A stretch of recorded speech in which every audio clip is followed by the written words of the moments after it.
Good morning. কেমন আছে সবাই? আমি খুব ভালো আছি, আশা করি আপনারাও খুব ভালো আছেন। আজকে নতুন একটি ব্লগে আপনাদের অনেক অনেক স্বাগতম। শ্রাবণ মাসের সোমবার আর জল ঢালবো না এটা তো হতে পারে না, তাই দিনটা শুরু করলাম মহাদেবের প্রণাম নিয়ে। জল ঢাললাম দই, দুধ, ঘি, মধু এইসব মিশিয়ে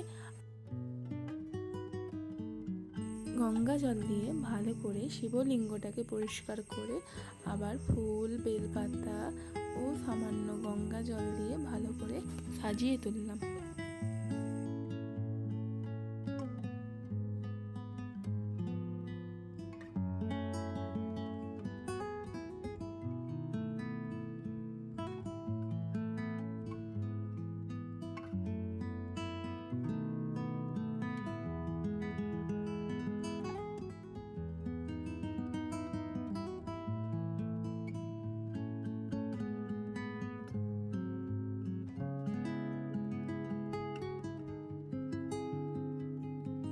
আজ সোমবার, আমাদের এখানে বাজার বসে, আর সেখান থেকে বাবা নিয়ে এসেছে চিংড়ি মাছ। চিংড়ি মাছগুলোকে ভালো করে তাই বেছে নিলাম।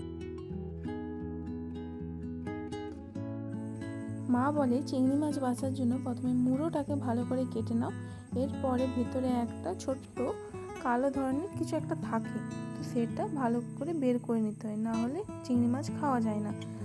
আর চিংড়ি মাছের শরীরের ওপর কালো রকমের একটা লাইন থাকে, সেই লাইনটাকেও তুলে নিতে হয়।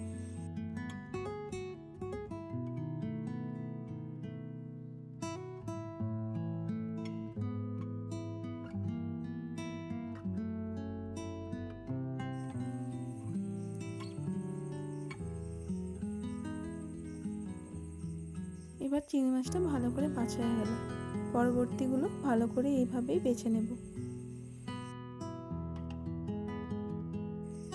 অনেকগুলোই হয়েছে, তো এখান থেকে কিছু অর্ধেক আমি বাটিতে তুলে ফ্রিজে রেখে দেবো, আর কিছুগুলো মা রান্না করবে।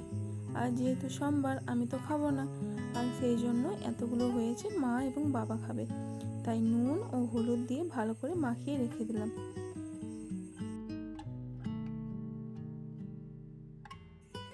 এত কিছু কাজ করার পর যখন প্রথম খাবারটা মুখে নিই, তখন আলাদাই একটা ফিলিংস আসে। তার উপরে আবার এই সাবু, আলু, কারি পাতা, জিরে এইসব দিয়ে বানানো হয়েছে, আর বাদামও ছিল, বেশ ভালো লাগছিল। খাওয়ার পরে আমি একটু দোতলার দিকে যাচ্ছি, কেননা যেহেতু আমাদের বাড়িতে কাজ হচ্ছে আর কাকুরা কাজ করে চলে গিয়েছে, তো সেই জন্য দেখতে যাচ্ছি যে কেমন কাজ হয়েছে। এইটা আমাদের দোতলা, সিঁড়িতে উঠলাম এবং সামনেই দেখতে পাচ্ছ যে বাইরে থেকে কেমন লাইট আসছে। এখানটা অনেক লাইট আসে, কারণ এখানে প্রায় 4টের মতন জানালা আছে, আর প্রত্যেকটা দক্ষিণ দিকে, তাই ভালো মতো রোদ ঢুকে।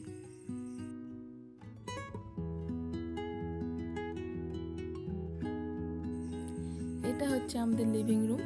এখানে 3টে জানালা আছে আর ভালো মতো রোদ ঢুকছে। এই যে সামনের দেওয়ালটা, এটা হচ্ছে টিভি রাখার জায়গা। সামনেই যে দরজাটা আপনারা দেখতে পাচ্ছেন, ওখান দিয়ে আমরা গেলে পৌঁছবো ডাইনিংয়ে। ডাইনিংয়ের পাশে এখন কাজ চলছে, পুরা ওপরটাও করে দিয়েছে প্লাস্টার, আর নিচেটা এখন কাজ করবে, আর তাই এখানে মাচা বাঁধা হয়েছে। আর ওই যে দূরে দুটো দরজা দেখতে পাচ্ছেন, ওই দুটো দরজা হচ্ছে বাথরুমের, দুটো বাথরুম হচ্ছে ওখানে।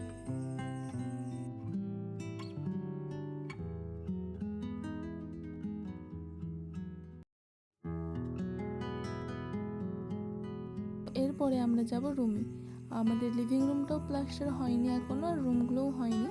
আপাতত বাইরের দিকটা প্লাস্টার হয়ে গিয়েছে, আর ভেতরের দিকটা এই শুরু হয়েছে। বাথরুম দুটো হয়ে গিয়েছে এবং ডাইনিংটা আজকে শুরু করেছে। আর এইটা একটা রুম আর একটা রুম আছে, টোটাল দুটো রুম, একটা ডাইনিং, একটা লিভিং রুম, দুটো বাথরুম।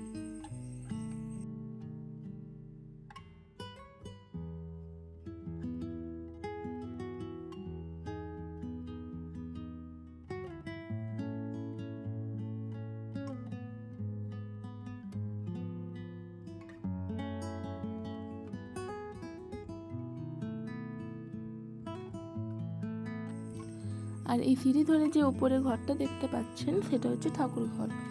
ওখানেও প্লাস্টার আপাতত হয়ে গিয়েছে, আর বাইরে অর্থাৎ ছাদে এরপরে যাব।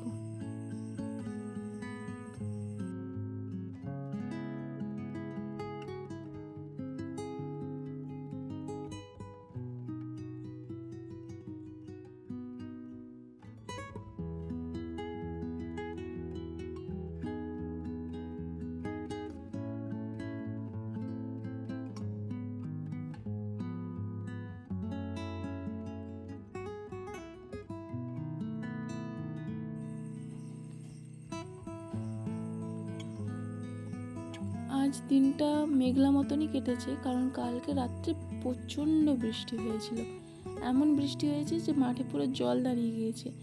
আজকে ভেবেছি মাঠের দিকে যাব, যদি যাই আপনাদেরকেও দেখাবো যে মাঠের কেমন অবস্থা।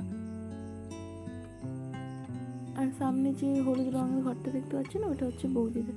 আপনাদেরকে একদিন দেখাবো ওদের পুরো বাড়িটাতে কেমনভাবে রং হয়েছে।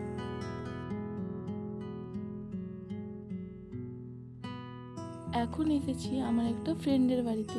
এখানে জেঠিমা তার ঘর পরিষ্কার করছে বিকেলবেলা।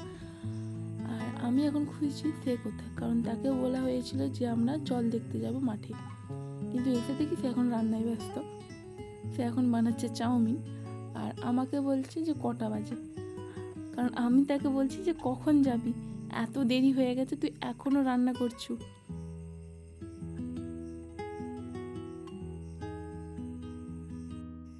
তো চাউমিনের সব কিছু ভাজাভুজি হয়ে গিয়েছে, আপাতত চাউমিনটা এখন ভাজছে। আর হোক, কতক্ষণে হয় দেখা যাক। শেষ পর্যন্ত এখন বসেছি চিপস খেতে। এগুলো ঘরে বানানো, এটা হচ্ছে আলুর চিপস। চিপসগুলোকে ভালো করে পাতলা পাতলা করে কুচিয়ে নুন জলে হালকা করে সিদ্ধ করে রোদেতে শুকনো করা হয়। লাস্টে যখন ভাজা হয় এরকম হয়ে যায়। চিপস খাওয়ার পর এখন হলো ফুচকা খাওয়ার পালা। ভালোই ছিল খেতে, কিন্তু আমি একটু ঝাল ঝাল খেতে পছন্দ করি, কিন্তু ঝালটা কম ছিল, কিন্তু ঠিক আছে চলে যাবে। এখনও আমাকে বানিয়ে দিচ্ছে ফুচকা। ও স্কুলে গিয়েছিল, সেখান থেকে ফুচকা নিয়ে এসেছে, কিন্তু এতে পেঁয়াজ আর কিছু নেই, তাই আমি খাচ্ছি। আর ও আমাকে বানিয়ে দিচ্ছে এবং ও নিজেও বানিয়ে খাচ্ছে। লাস্টে হালকা করে 1 কাপ চা খেয়ে আমরা বেরিয়ে পড়লাম ঘরের দিকে। একেই সন্ধ্যা হয়ে গিয়েছে, তাই জল দেখতে যাওয়া হলো না। পরে আমরা মাঠের দিকে জল দেখতে যাবো একদিন, দেখবেন কেমন চারিদিকটা জল হয়ে গিয়েছে। এটা হলো আমাদের এখানে রামকৃষ্ণ মিশন মন্দির। চলো আজকের মতো এতটাই, পরে দেখা হবে আবার অন্য কোনো ব্লগে। বাই।